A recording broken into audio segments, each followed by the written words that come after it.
လူအများစုဟာအိမ်မက်တွေနဲ့အိပ်ယာဝင်ကြပေမဲ့နောင်တတွေနဲ့နိုးထလာကြပါတယ်။တနေ့မှာငါသာအဲ့ဒီတုန်းကလုပ်ခဲ့ရင်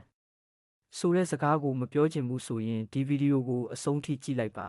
။တင့်ကိုလဲကြရာကနေပြန်ထစေမဲ့အချက်တစ်ချက်ရှိပါတယ်။လူတိုင်းမှာအိမ်မက်ကိုစီရှိကြပါတယ်။ဒါပေမဲ့အဲ့ဒီအိမ်မက်တွေစီရှောက်လန်းတဲ့အခါကျွန်တော်တို့အားလုံးကြုံတွေ့ရတာကပင်ပန်းနွမ်းနယ်မှုနဲ့တန်တရားတွေပါ။ငါတကယ်ရောလုံနိုင်ပါမလား။ငါအတွက်အချိန်တွေနောက်ကျသွားပြီလားဆိုတဲ့မေးခွန်းတွေကတင့်ကိုရှိမဆက်နိုင်အောင်တားဆီးနေတတ်ပါတယ်။ဒီနေ့ဒီဗီဒီယိုကိုတင်ကြည့်နေတယ်ဆိုရင်ဒါဟာတိုက်ဆိုင်မှုမဟုတ်ပါဘူး။တင့်ရဲ့အောင်မြင်မှုခရီးစဉ်ကိုပြန်လည်စတင်ဖို့အချက်ပေးတံတစ်ခုပါ။အောင်မြင်တဲ့သူနဲ့ရှုံးနိမ့်သူကြားမှာခြားနားချက်တစ်ခုပဲရှိပါတယ်။အဲ့ဒါကဇွဲပါ။လောကမှာအလကားရတဲ့အရာဘာမှမရှိပါဘူး။တင်လိုချင်တဲ့ပန်းတိုင်ကမြင့်လေလေတင်ပေးဆက်ရမယ့်ကြိုးစားမှုကကြီးမားလေလေပါပဲလူအများစုကထိတ်ဆုံးကိုပဲကြည့်ကြတယ်။ဒါပေမဲ့အဲ့ဒီထိတ်ဆုံးကိုရောက်ဖို့ဖြတ်တန်းခဲ့ရတဲ့ညပေါင်းများစွာရဲ့အေးအေးပြတ်မှုတွေမျက်ရည်တွေနဲ့ပင်ပန်းမှုတွေကိုတော့ဘယ်သူမှမမြင်ကြဘူး။အောင်မြင်မှုဆိုတာကံကောင်းလို့ဖြစ်လာတာမဟုတ်ပဲနေ့စဉ်နေ့တိုင်းသေးငယ်တဲ့အောင်မြင်မှုလေးတွေကိုစုပေါင်းရကနေဖြစ်လာတာပါ။တင်ဒီနေ့တနာရီအချိန်ပေးပြီးလေးလာတာအလုပ်တစ်ခုကိုအာယုံစိုက်လုပ်တာဟာအလားအတမဖြစ်ပါဘူး။မျိုးစေ့တစ်ခုကိုမြေကြီးထဲစိုက်လိုက်တယ်လို့ပါပဲ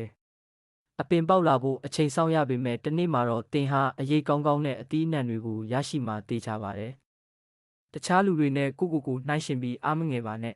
။လူတိုင်းမှာကိုယ်ပိုင် timeline ရှိပါတယ်။တန်းပွင့်တိုင်းဟာຫນွေဦးမှာအတူတူပွင့်မလာကြပါဘူး။ဒါပေမဲ့ပွင့်လာတဲ့အခါမှာတော့သူတို့ရဲ့လှပမှုကအပြည့်အဝပါပဲသတိရပါ။အခက်ခဲဆိုတာတင့်ကိုလဲကျအောင်လုပ်တာမဟုတ်ပဲတင့်ကိုပိုတောင်းတင်းအောင်ထုစစ်ပေးနေတာပါ။လဲကျတိုင်းပြန်ထပါ။တစ်ချိန်ရှုံးရင်နှစ်ချိန်ပြန်ကြိုးစားပါ။ရှုံးနိမ့်မှုဆိုတာအောင်မြင်မှုရဲ့စန့်ကျင်ဘက်မဟုတ်ဘူး။အောင်မြင်မှုရဲ့အစိတ်ပိုင်းတစ်ခုသာဖြစ်ပါတယ်။ဒီနေ့ကစပြီးအကြောင်းပြချက်တွေပေးနေတာကိုရက်လိုက်ပါ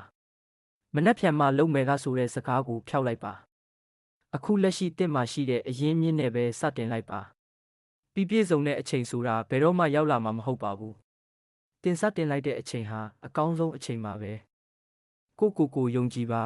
။တင့်မှာမကုန်ခန်းနိုင်တဲ့စွမ်းရည်တွေရှိပါတယ်။ကဘာကြီးကတင့်ရဲ့အောင်မြင်မှုကိုစောင့်မျှော်နေပါတယ်